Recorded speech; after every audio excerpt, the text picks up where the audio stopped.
নমস্কাৰ মোৰ এই আজিৰ ভিডিঅ'টোৰ জৰিয়তে আপোনালোকক দেখুৱাব গৈ আছোঁ যে আপোনালোকে ঘৰতে বহি আপোনালোকৰ নিজৰ এণ্ড্ৰইড ফোনটোৰ জৰিয়তে আধাৰ কাৰ্ডত লিংক হৈ থকা মোবাইল নম্বৰটো কেনেকৈ চাব তাৰ ওপৰতে এটি ভিডিঅ' লৈ আহিছোঁ। তো বলক ভিডিঅ'টো আৰম্ভ কৰোঁ। আপোনালোকে যিকোনো এটা ব্ৰাউজাৰ ল'ব পাৰে। মই মোৰ ফোনৰ গুগল ক্ৰমতে আপোনালোকক দেখুৱাবলৈ মই চেষ্টা কৰিছোঁ।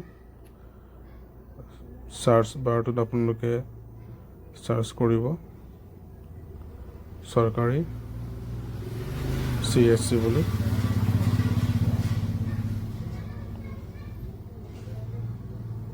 তাতে আপোনালোকৰ প্ৰথম যোনটো লিংক আহিব চৰকাৰী CSC বুলি, সেই অপশ্যনটোতে ক্লিক কৰিব। ক্লিক কৰাৰ পিছত তললৈ স্ক্ৰল কৰিব। আপোনালোকে দেখা পাইছে চৰকাৰী কাম বুলি, তাত ক্লিক কৰক আৰু তললৈ স্ক্ৰল কৰি গৈ থাকিব। তাত চৰকাৰী কামৰ লিষ্টখিনি আহি গৈছে। তাতে আধাৰ কাৰ্ডৰ যি অপশ্যন আছে তাতে ক্লিক কৰক।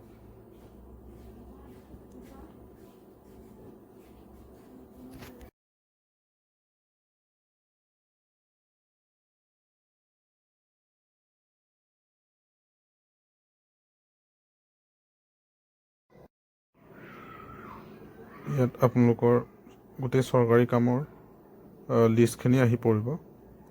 তাত তললৈ স্ক্ৰল কৰি গৈ থাকিব।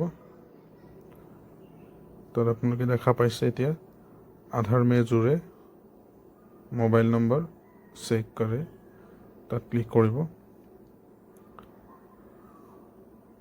ক্লিক কৰাৰ পিছত এটা আধাৰৰ পেজ খোল খাব।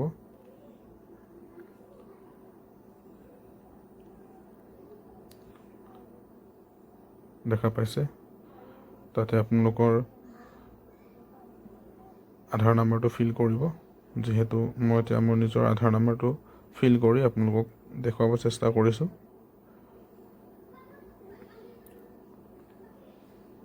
আধাৰ নম্বৰখিনি দিয়াৰ পিছত তাতে কেপচাৰ কোড বহাব আহিব। আপোনালোকৰ তাত যি কেপচাৰ কোড আছে সেই কেপচাৰ কোডটো আপোনালোকে তাত বহুৱাই দিব। বহুৱাই দিয়াৰ পিছত প্ৰচিডত ক্লিক কৰিব। প্ৰচিডত ক্লিক কৰাৰ পিছত আপোনালোকে তাত দেখা পাইছে আপোনালোকৰ আধাৰত যি মোবাইল নাম্বাৰ লিংক আছে সেই মোবাইল নাম্বাৰটোৰ 3টা ডিজিট আপোনালোকৰ তাত দেখা পাব।